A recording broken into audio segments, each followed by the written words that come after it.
Ival, saat ini saya sedang bersama dengan anggota DPR RI terpilih periode 2024-2029 termuda. Kita langsung sapa saja, ada Mbak Anissa Mahesa di sini. Selamat siang, Mbak. Halo semua. Sebelumnya selamat sudah terpilih jadi anggota DPR RI dan sekarang juga menjabat sebagai wakil ketua sementara ya. Yang nantinya akan mungkin sidang di paripurna kedua, rapat paripurna kedua. Nah, Mbak, boleh cerita dong kemarin kampanyenya seperti apa bisa sampai menang? Kemarin itu aku tuh bertemu lagi dengan kan anak almarhum Pak Desmond.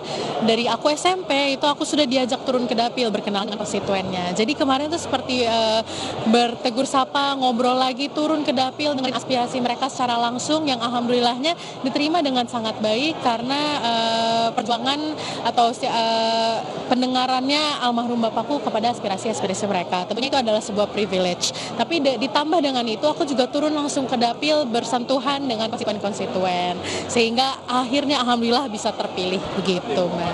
Nah, mungkin harapannya nih untuk anak muda kan mewakili anak muda di parlemen begitu ya. Jadi wakil rakyat apa yang bakal dibawa nantinya ketika Kalau aku yang akan dibawa tentu saja isu-isu yang relevan, isu-isu yang bersentuhan, bersinggungan langsung dengan aku sebagai generasi muda dan perempuan. Orang-orang bilang itu double minority, Mbak.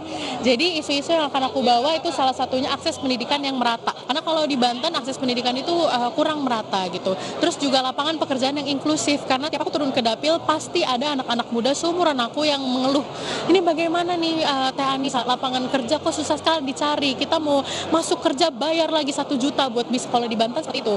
Nah, selain itu hal yang ingin aku bawa juga perlindungan terhadap perempuan dan anak-anak karena aku memang aktivis perempuan dan anak-anak. Selain itu karena kita hidup di dunia digital sekarang, aku juga ingin membawa isu yaitu perlindungan hak-hak digital. Karena kan sebelumnya kita tahu ya Indonesia pernah terbobol lah datanya. Itu karena aku hidup besar dan tumbuh di lingkungan digital. Menurut aku di era digital menurut aku penting sekali perlindungan. Kita mendorong regulasi yang memberikan perlindungan hak digital kita sebagai warga Indonesia.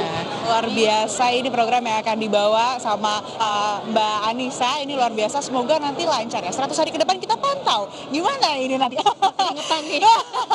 Terima kasih Mbak Anissa. Pengen ngobrol-ngobrol lagi nanti kita bahas lagi ya. Nanti karena masih ada rapat paripurna kedua ya. Sekali lagi selamat dan selamat melanjutkan aktivitas lagi Mbak Anissa. Thank you ya. Depannya semoga DPR RI yang terpilih ini bisa membawa dampak dan jadi jawaban buat masyarakat karena kan semoga DPR RI yang terpilih ini bisa membawa dampak dan jadi jawaban buat masyarakat karena kan mereka wakil rakyat menyalurkan aspirasi masyarakat. Jadi harus benar-benar ada dampaknya. Jangan cuma terpilih habis itu nggak ada dampak apa-apa. Oh banyak banget. Kalau lihat saya kan dari sebelum nyalek aja, apa yang saya angkat di podcast saya itu kan banyaknya dari kasus-kasus KDRT, kekerasan perempuan dan anak ya. Terus habis itu soal hak orang tua terhadap anak. Habis itu juga banyak kasus-kasus hukum yang menimpa masyarakat kecil. Terus juga masalah tenaga kerja khususnya pekerja migran. Terusnya juga masalah pendidikan, masalah banyak pokoknya, banyak yang...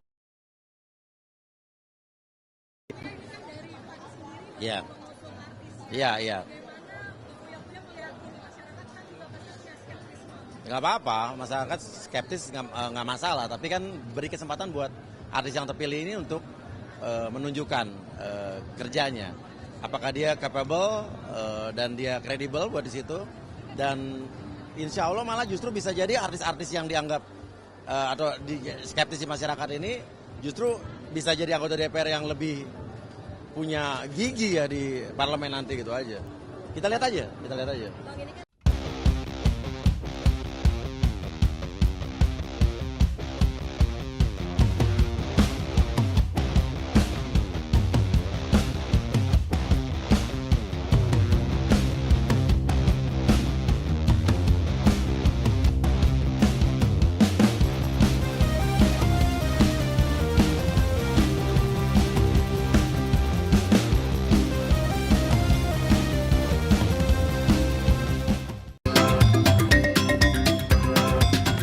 Beragam pakaian adat mewarnai pelantikan anggota DPR DPD RI periode 2024-2029 di ruang paripurna Nusantara 1, Kompleks DPR MPR RI Senayan, Jakarta.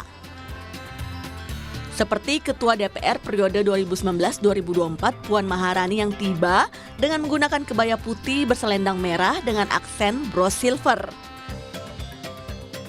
Sementara Titi Soeharto yang juga lolos sebagai anggota DPR RI datang dengan menggunakan kebaya merah muda, senada dengan selendang dan tas yang dibawanya.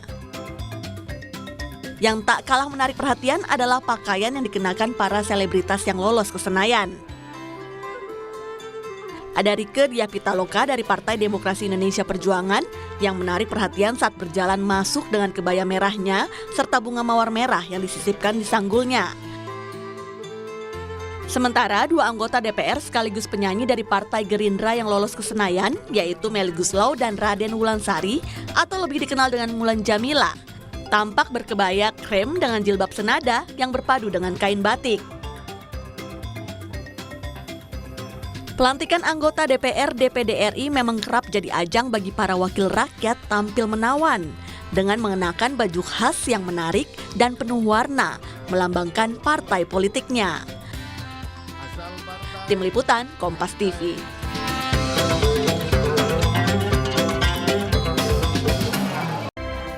Saudara, pelantikan anggota DPR, MPR, dan DPD RI periode 2024 hingga 2029 telah usai dilakukan. Namun arus lalu lintas di sekitar gedung DPR yang tadi sempat terpantau padat kini sudah ramai lancar.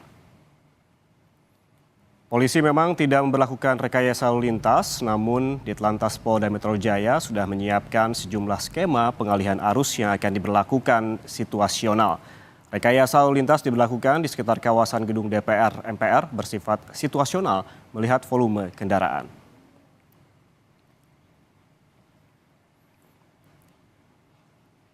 Dan untuk mengetahui seperti apa pengamanan dan juga arus lalu lintas setelah pelantikan anggota DPD, DPR, MPR RI periode 2024-2029, kita tanyakan langsung kepada jurnalis Kompas TV Fedriska Ananda di depan gedung DPR RI Senayan, Jakarta. Fedriska, selamat siang. Seperti apa situasi lalu lintas di sana siang ini? Tadi pagi pada saat pelantikan sempat macet. Bagaimana dengan siang hari ini?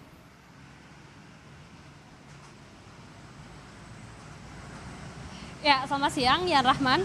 Kalau misalkan untuk siang hari ini arus lalu lintas di depan gedung DPR ini terpantau ramai lancar. Ini berbeda sekali situasinya jika dibandingkan dengan tadi pagi jelang pelantikan anggota DPR RI periode 2024-2029. Di mana kalau misalkan tadi pagi ini jalan Gatot Subroto dari arah Cawang menuju ke Selipi ini terpantau padat dikarenakan memang terdapat antrian kendaraan dari sejumlah anggota DPR dan juga pejabat negara. Namun kalau misalkan untuk siang hari ini masyarakat dapat kembali menggunakan Jalan Gatot Subroto ini dengan lancar begitu ya, sehingga memang masyarakat juga dapat melintasi Jalan Gatot Subroto ini. Namun bukan berarti tadi pagi tidak bisa melintas, tetap bisa melintas, namun memang sedikit terjadi kepadatan kendaraan.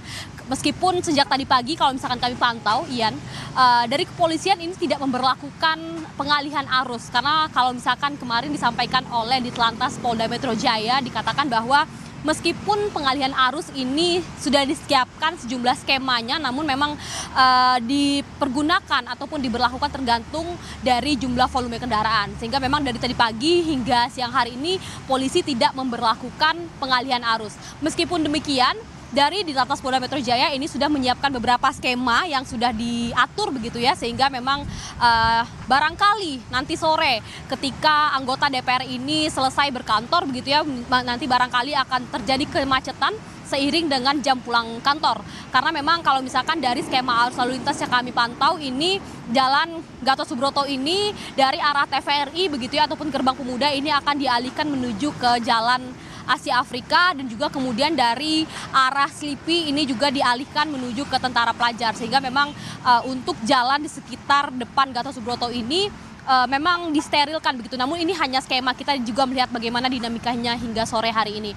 Namun Ian, kalau misalkan kami dapatkan informasi juga bahwa memang dari kepolisian ini sudah menyiapkan sejumlah petugas, 5.000 personel petugas gitu ya, yang sudah dipersiapkan untuk melakukan pengamanan yang juga dilakukan oleh kepolisian. Tidak hanya mengatur arus lalu lintas, namun juga mengatur ataupun melakukan pengecekan di depan gedung DPR RI. Karena memang kalau misalkan untuk pintu depan ini hanya diperuntukkan bagi para anggota DPR saja dan juga tadi pagi oleh para pejabat negara. Karena kalau misalkan untuk tamu undangan lainnya ini dialihkan menuju pintu belakang, sehingga memang ada sejumlah titik begitu yang menjadi titik tempat dari para petugas ini kemudian bersiaga begitu. Jadi sehingga memang dari petugas gabungan TNI, Polri ini sebanyak 5.614 petugas gabungan ini disiagakan untuk mengantisipasi apabila memang terjadi lonjakan kendaraan, sehingga memang petugas dapat memberlakukan ataupun melakukan skema apabila memang dibutuhkan. Yan.